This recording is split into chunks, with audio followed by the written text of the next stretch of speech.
All right, everyone, welcome back to BJ's Fantasy Corner. We're on week 4 or 5 of the Zoom pods. I don't remember what number we're on. It's all kind of blending together right now. But there isn't a whole lot going on in the NFL, unfortunately. There are no OTAs going on right now, so we can't talk about anything going on there. All we can really talk about are free agent signings right now. And there isn't a whole lot of them going on either. So let's dive into the top 10. Well, I guess it's top 9 remaining free agents now, since one of them just signed today. But we'll start off right away. So number 1, we start with Cam Newton. He's said he's willing to take a backup role. The 3 places I see him going potentially: Seattle, Houston, or the Giants. Seattle, because they need someone behind Russell Wilson. Kind of fit the same mold. Was a mobile quarterback at one point. Houston, because I don't even know who's behind Watson right now. Probably someone who's been in the league for 50 years.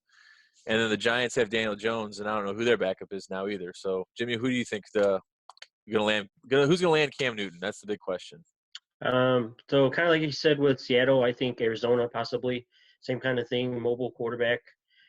Pittsburgh, if Big Ben doesn't seem to have been healthy the past couple of years, so they're gonna need somebody to kind of step in. And I don't think, Duck and Mason Rudolph are gonna be able to do it anymore.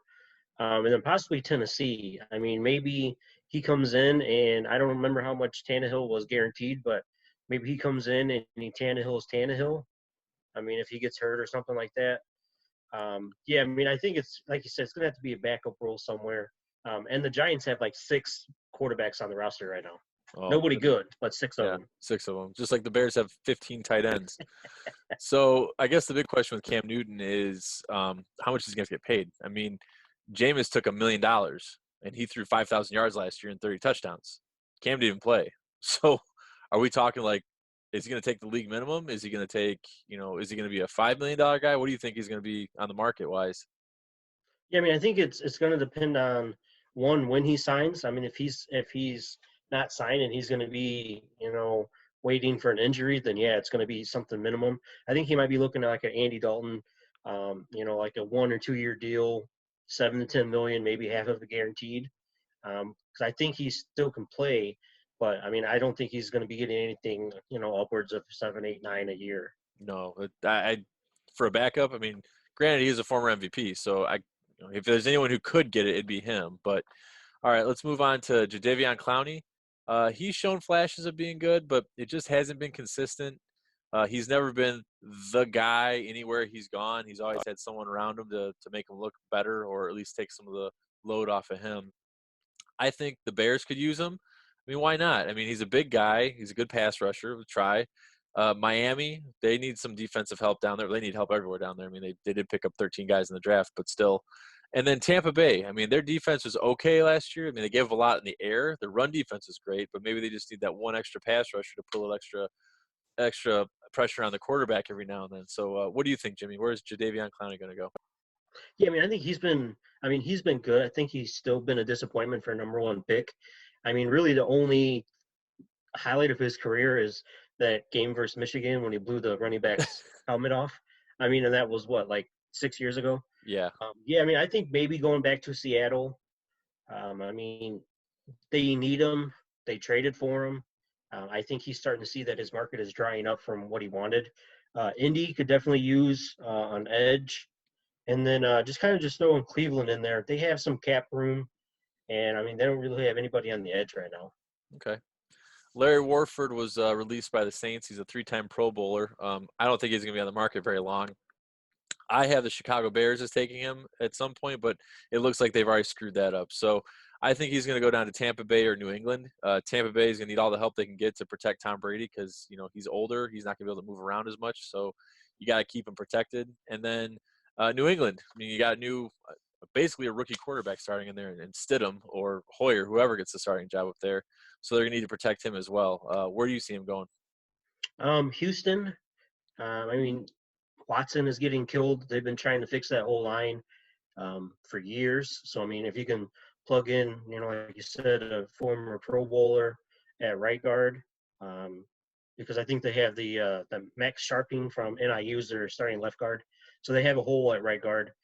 Carolina, I mean, they're just going to be a dumpster fire because they're just kind of breaking it down to the studs and kind of building up. And then, I mean, we seem to love Seattle so far with getting everybody. I mean, I don't think they've had an O line the whole time that Wilson's been a quarterback. So, I mean, if you can get somebody like Warford to plug in at guard, I mean, that's a no brainer. Okay. Darquez Denard, who's been stuck in football hell in Cincinnati, has potential to be decent, but I mean, again, he's been in Cincinnati, so how do you know how he's really going to play?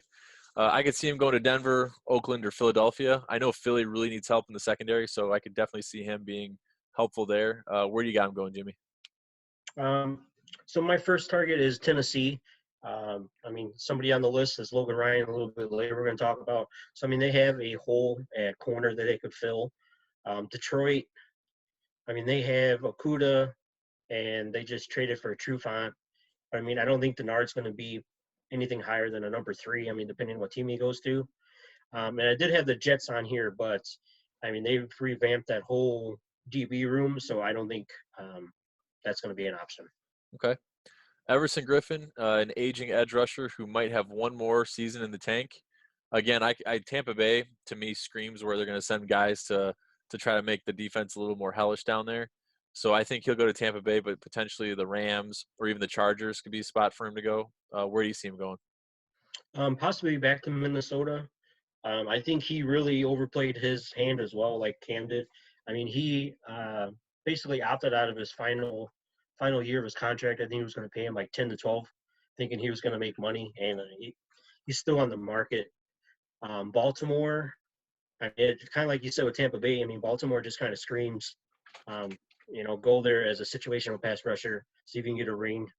And same thing with Seattle. I mean, if they can't get Clowney back, then they have a huge hole at edge.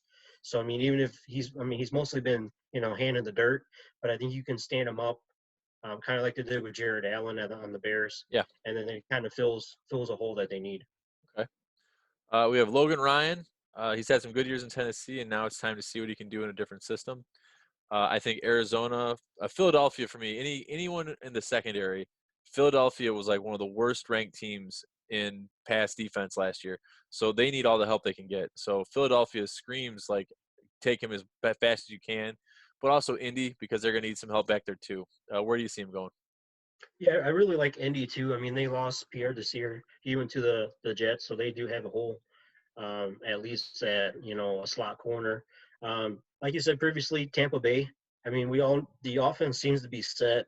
So anybody that they're signing has to do something with, um, a DB, somebody in the secondary, and I think he would fit great along with. I mean, he played for a couple years with Tom Brady. Dallas, I know they just got Trayvon Diggs in the draft, but I think Logan Ryan coming in once again at least play slot, and then just the Giants because I don't even really know who they have. And they just paid a bunch of money to James Bradbury, and I think he's probably number 2 at best. Okay. Well, I had Prince Mukamura on here as number 7, but he just signed with Oakland. So scratch him off. We don't need him anymore. We don't even need to talk about him. Sign with Oakland. He's done deal. Bum. All right. Kelvin Beachum, former 7th round pick who has bounced around the league in his career. He's a big offensive tackle or offensive lineman. Again, the Bears need help on the offensive line. So he can't cost a whole lot of money. You might as well take a shot on him. Either that or Arizona or even Detroit. Detroit's got to protect Stafford because he's, getting up there in age, even though he's really not that old, but he just acts like he's that old because he's getting hurt. And then Arizona just to protect the kid down there, Kyler Murray. Where do you see him going? Yeah, I mean, I think the Bears would be a great fit. I mean, I don't know anybody that you can seriously say that Bobby Massey is better than him at right tackle. And like you said, I mean, you can probably get Beachum for, league minimum, maybe $1 million, maybe 2 at the most, and Yeah. you're paying Bobby Massey, I think, like 6 to 7. But I have him similar to Larry Warford, Seattle, Carolina, and the Chargers. I mean, the Chargers, they need more offensive line help. They traded their starting left tackle for a starting right guard, so they still need help at the tackle spot. Yeah. All right. We have Eric Reed. He's a decent safety that could flourish in the right system. Again, any defensive back, Philadelphia, Tampa Bay, Arizona. Those are the 3 places I think that any defensive back, if they need help, they need help in those 3 places the most. So where do you see him going? I have them Cleveland, the Rams, or Detroit. I mean, Detroit traded Quandre Diggs last year um, for basically nothing, and then he went on to basically almost have a Pro Bowl season with Seattle. So they need a safety. I think the big thing with him is going to be, I mean, because he was one of the ones that was dealing with Kaepernick. So I think it's going to have to be an owner that doesn't mind if he does start doing that again. You know, that's mindful of what it looks like if he starts kneeling again as far as a PR Yeah. position. It's all about optics, whether you like it or not. It's about optics. And we have Damon Harrison, a defensive lineman who played for Detroit. He's a former All-Pro lineman. Again, Tampa Bay needs help in the front line because they can't stop anything. And then Chicago, we need help too. I mean, as you know, we got some good players, but I think a good guy next to Akeem Hicks would be awesome to see the two of them together wrecking the front line. And then the Chargers. I mean, you got someone inside there with Boza to wreak havoc. So, where do you think he could go? I have Jacksonville. I mean, they traded away Campbell, so they have a hole right up the middle.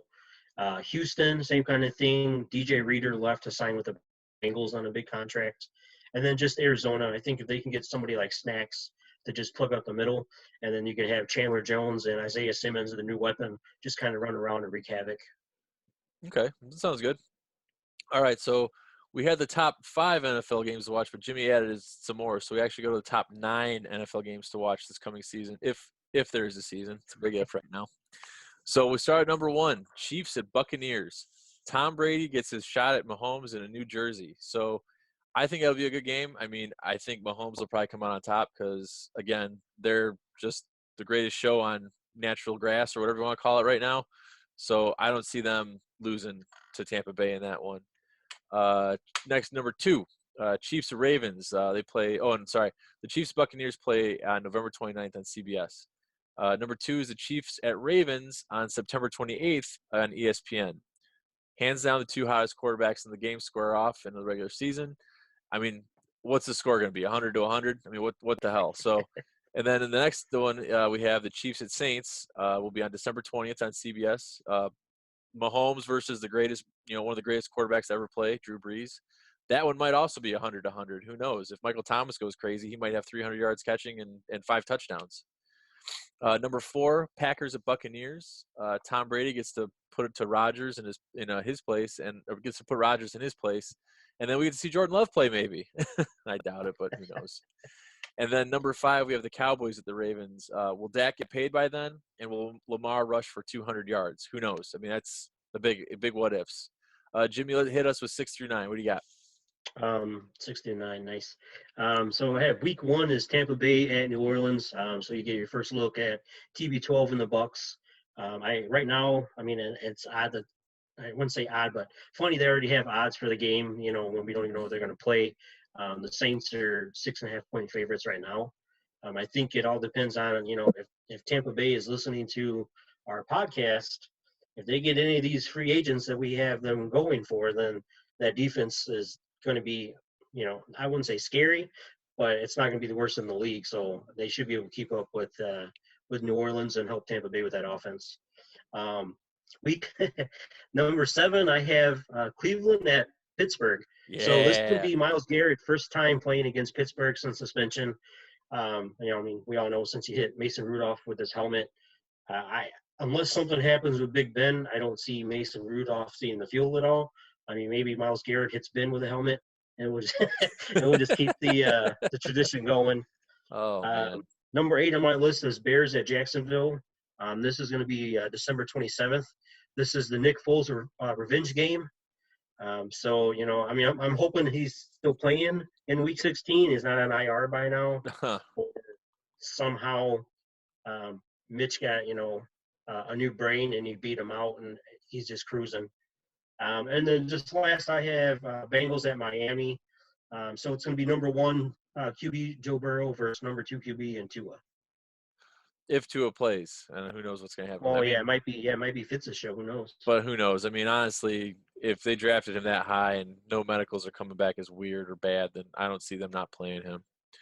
All right, so we have another week of Jimmy opening packs that he bought on Amazon.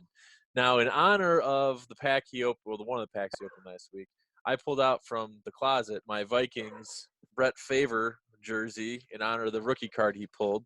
So, Jimmy, what did you at least save all of them this time? You didn't open them early, did you? I didn't open any of them, man. All right, good. I put them on my side table, just called it, just didn't even look at them.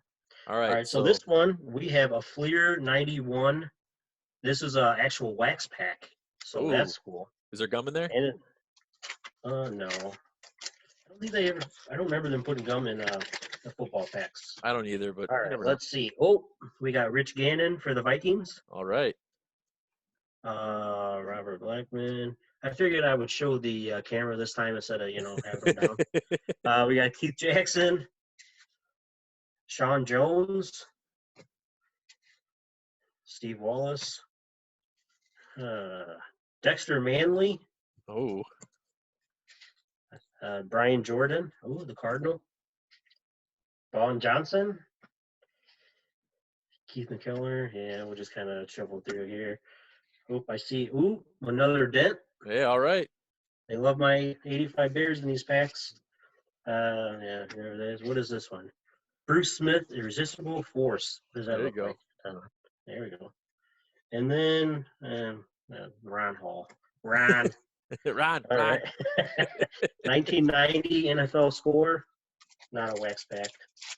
Let's see what we're working with. All right. We got Jim Everett. What's the Jim Rome story with him? Jim Rome? Yeah. I don't know. Yeah, What is the story? you don't know that story? No. He went on Jim Rome's show, and Jim Rome kept calling him Chris Everett, the female tennis player. Oh, and then he got in a fight and pushed him down. Oh, wow. Willie Gault, but with the Raiders. Kicker. Kicker. Stanford Jennings. Merrill Hodge. Hey. Bears for a cup of coffee. Oh, Super Bowl trivia. All right, here we go. 2 of the following kicked the most field goals in one Super Bowl game. Name one of them. Oof, I don't know any of these. Jim Turner, Don Chandler, Ray Wershing, and Jan Stunerud. Jan Stewarud. Oh, what an idiot. You're wrong. It's B and C. Oh, they tied?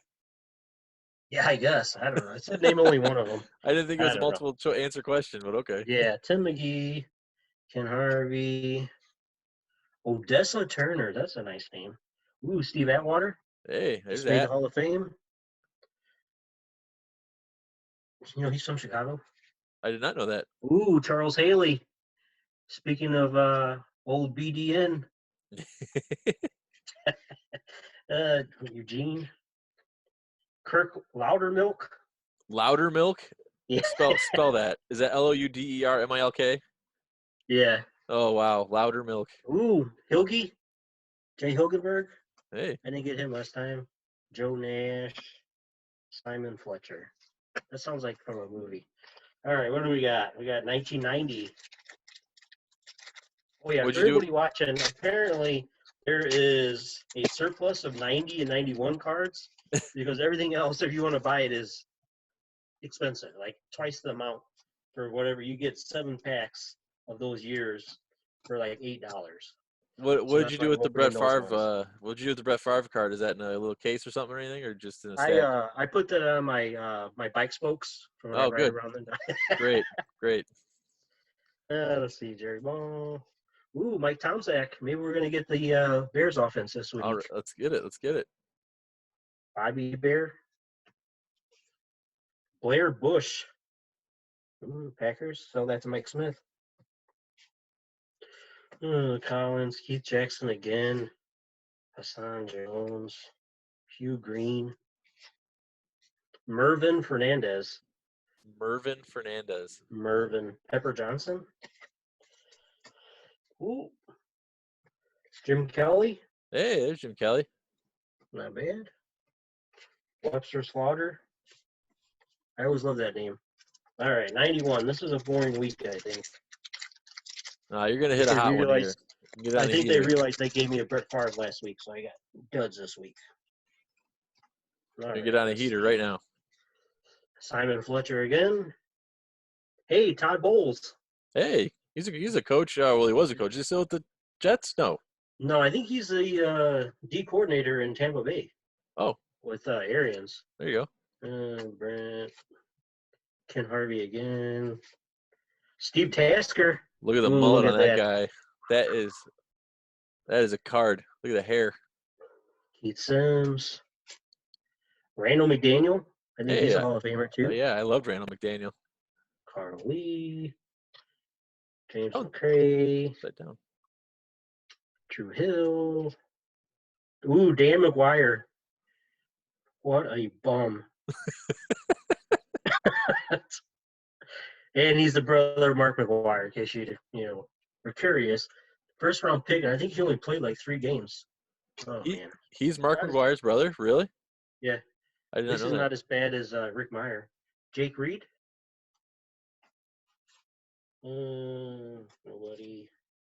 Nobody.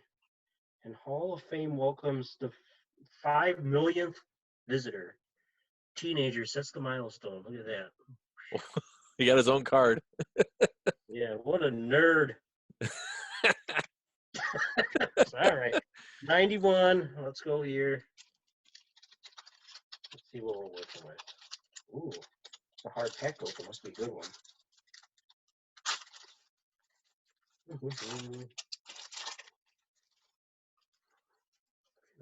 I just started this pack. All right, Jerry Ball. Simon Fletcher. Ooh, Ronnie Lott. Not bad. Not bad. Eddie Brown. Who are these people? Scott Davis. I got a Russell Maryland rookie card. Let's see. Remember him? Russell Maryland? What do you play for there? Cowboys. Cowboys. He was on the Super Bowl teams. Oh, okay. Defensive lineman. Ooh, a Rod Woodson. Ooh. But it's like a team card, but Rod Woodson for the cover art. Dave Meggett. And 2 Lamar Lathams back to back. Look at that, man. Who could be so lucky? The same card duplicated in the same pack? Yeah, back to back. All right, wow. Another 91. Let's see here. Is this Fleer Ultra? It is indeed. Good eye. Let's see here. Stephon Page. I feel like I get it. Ooh, Bubby Brister, my guy. Northeast Louisiana. Gil Bird. Northeast Louisiana. Isn't that where Bobby Boucher played? Yeah, right. Southwest Louisiana, Northeast State University, something. Derek Finner. Trace Armstrong. Hey, I love Trace Armstrong. Tim Harris. Oh, I already see. Ooh, Wilbur Marshall. This damn bum. I won't put him in the Bears pile. Why not? Chris Dolman. I think he's in the Hall of Fame now too, right? I have to look him up. He might be. How do you spell his last name? Look him up. How do you look at Dolman? Doleman. He's a defensive end for the Vikings. Toy Cook. Our guy, Dan McGuire, the one and only. Again? Oh, and it's a Dan McGuire rookie card. So hey, there you go. Sell it to his family or something. Pepper Johnson. Ooh, a Randall Cunningham. Ooh, Randall Cunningham? Guy. Yeah. Nice. Not rookie. That would have been nice. Well, he was a rookie way before. Oh, Chris Dolman died this year. Jeez. Maybe that's how I know him. He died. Well, he's up there with sacks, I thought, too. He is in the Hall of Fame. He has 150 and a half career sacks. Pretty good. He died in January, unfortunately. All right. Let's see. Oh, these are kind of cool. What are these? These are 91 score Pinnacle Premium Edition. Hey, all right. Let's get some good stuff Right off the top, we got a John Elway. John Elway. The player is bad. I mean, that's all right card. We got Mark Bortz. Yeah, another Bears old lineman. Ooh, Warren Moon. That guy was one of my favorite quarterbacks growing up. Yeah, and Didn't win a whole lot, but he can chuck it everywhere. Andy Heck. He's now the O-line coach in Kansas City, and his son just got drafted. Oh, The more you know. Richmond Webb, also Hall of Fame. Michael Carter, not in the Hall of Fame. Whoever that is. Ooh, I got an LT. oh, there you go, Let's see the LT. flare. There we go. That's a little That's better. a little better. Ooh, Paul Gruber. Whoever that is. Reggie Cobb. Ooh, and look at that. They got the old school creamsicle Tampa Bay Buccaneer Oh jerseys. yeah, the ugly ones. Ooh, we got a head-to-head. Jerry Rice versus Darryl Green. I'll take Jerry Rice on that one. I'll take him every day. Ooh, and who the hell is it? A game winner, and it's Gaston Green. Gaston Green. So it's game winner, and then his so it says career rushing yards. It has Peyton at 16,000, Tony Dorsett at 12,000, Jim Brown at 12,000, and then from 1988 to 1990, guess how many yards Gaston Green had? 534. 451. Oh, Pretty close. I'm so not sure that warrants a game winner or a card, but or in the same breath as those other running backs. and 158 yards was in one game. So, oof. Well, back then that And was a lot. then we got a Ray. Ooh, look at that. A Ray Childress. His nice picture he got there. The private stock image. All right. The pro sideline. I didn't even realize that. It's got cows on the top of it. Cows? Yeah, You see farmer? that? Yes, I don't know. No, he's an avid reader of Wall Street Journal. So. So cows makes sense. Oh, and he does have a cattle ranch. So oh, there okay. you go. Okay, all right. There you go. That makes me feel better. If not, then maybe he's in the bull market. You see? ah, That's it. That's it for this week. nothing good. Nothing good. They got me. They pulled me in with that fire card last week. Well, it happens. They all can't be winners, as we know, watching the Bears our whole lives. Right. All right. Well, everyone, have a great week again. Stay safe, stay healthy. Like our channel, subscribe down below, and we'll see you next time on the corner, everyone. Have a good night.